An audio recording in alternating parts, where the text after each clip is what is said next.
DraftKings Sportsbook is the best place to bet touchdowns.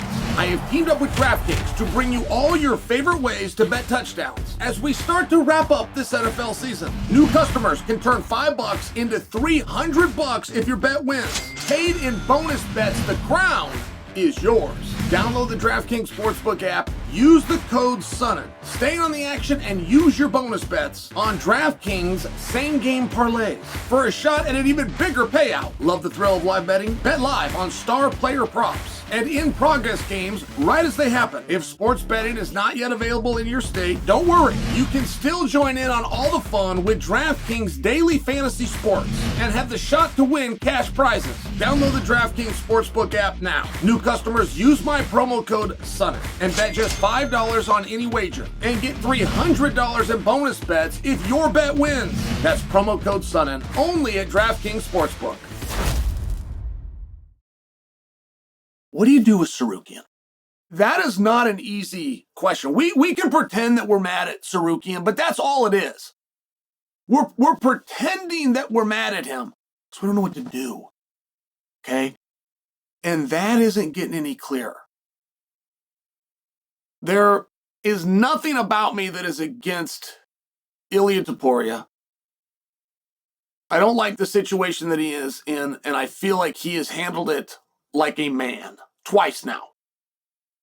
To back the tape up to about this time a year ago, he says, hey, I'm never going to weigh 145 pounds again. Take the belt back. They don't like that phone call. That's not an easy phone call. If you're the champion and you're leading the division, there's one way to get that belt taken off you, which is you pass the torch. You go out there against somebody that's better competition, you take your beating like a man, or you retire. Leaving the belt and moving up a division, it's just really a tough phone call. Just sharing that with you. He knew I'm never going to weigh 145 again, and I don't want to hold up the roster. However hard this call is and whatever lumps I'm going to take, I'm giving you this information so you can get on with it. And they did it very promptly. There's all sorts of guys over history that would have played games and would have just done this dance and my shoulder hurts and call me, oh, I don't feel good. I mean, there's all sorts of guys that would have done it. He really did that well. Now, whatever is going on at 155, and we're told that these are personal issues. He did the same thing there. I mean, he even went on social media and said, I'm not going to be defending my belt. Somebody else should fight for it. UFC will be making an announcement soon. I mean, he didn't want to hold anybody up. They're the ones that insisted, no, hey, hold on to that thing. We're going to have Grace help you through this. We're going to do an interim championship. Okay. So now we get an interim championship, and we as a community aren't totally clear on what that means. We as a community have always believed that at a minimum, an interim championship makes you the number one contender.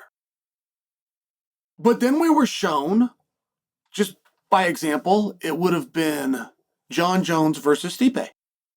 Tom Aspinall was the interim champion in the front row watching those guys fight. So the interim championship in that case didn't even mean number one contender. Now, I'm asking you that because what do you do with Tsarukyan? To avoid a title shot, we can pretend that we're mad at him, but we can only do that for so long. So we're going to have Paddy. He's going to go out there and fight Gaethje. One of them leaves with the belt. Whoever that is, we believe will draw into Ilia. Now, Ilia, who has been, I mean, if nothing else, he has been a man of his word. Ilia, last night, responded to somebody on Twitter and said, I'll be back somewhere from April to June. Okay. If that is accurate information, then in theory, the winner of Gaethje, Paddy, will draw into Ilia.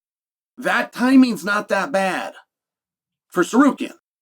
You can have Arman fight on that same card, match him up right, put him on the same card, and then that quietly is your backup fight. You could not have him fight on the card and just openly make him the backup fight. Or you could give him a match around that date, and at least in theory, if he was to get a victory, he would then draw into the winner of Ilia versus the winner of Paddy and Justin. But I must bring to you, if the information that we have right now is accurate, fine.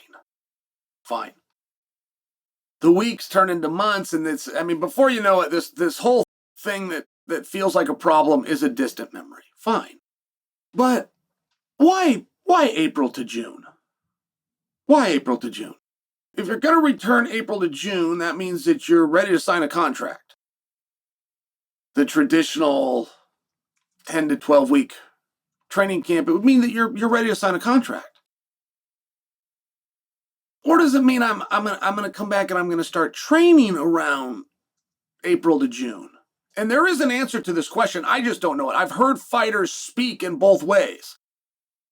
I interpreted what Ilia said to mean I will be fighting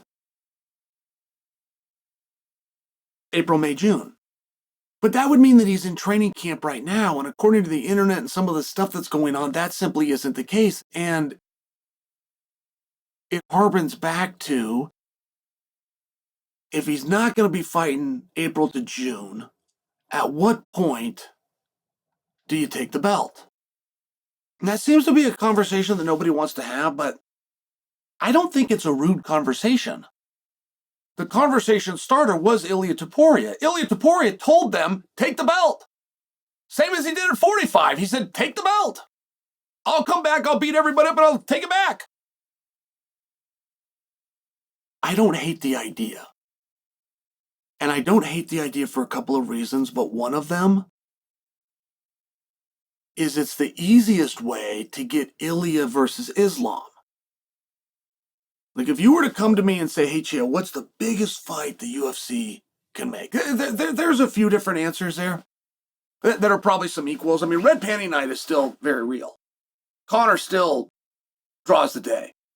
Alex Pierre and John Jones, that's very real. I just don't know how realistic that is. If we're going to do Pierre versus Jones, why don't we just do Pierre versus Aspinall, for example?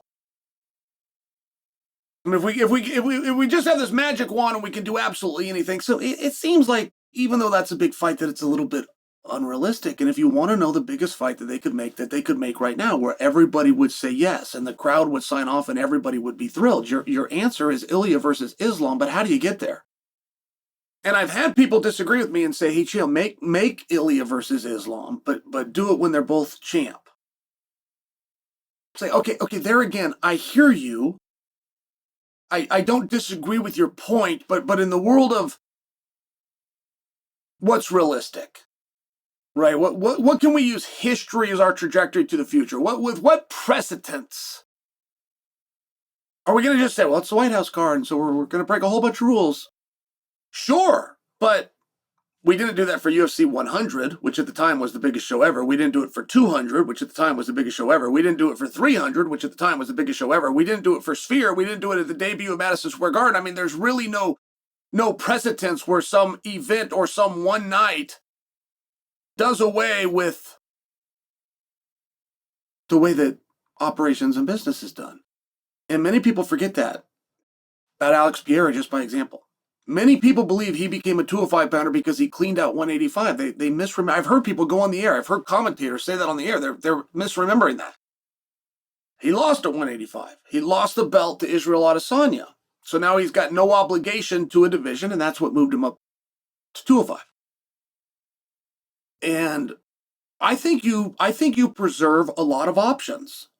I don't think that it's cold or mean to take the belt from Ilia. I think that that's why you have interim belts. I think that that's why an interim champion becomes an undisputed champion when something is wrong with your champion or he can't make a date. Illness or injury is something that we have shown grace to, but not overwhelming grace. I mean, it's not a full pass. Like if I was to use Prohaska had a misdiagnosed shoulder injury. 8 days later, they pulled the belt off him. They said, hey, this is the worst shoulder that we've ever seen. He's just not going to be able to fight again. 8 days later. And they misdiagnosed it. It wasn't right. And that's illness or injury. Like, those are the real sensitive ones. If you have anything else, right? I mean, it's literally why somebody would have to vacate, is for that anything else. So it's just food for thought. But what do you do with Tsarukyan is a very tough question.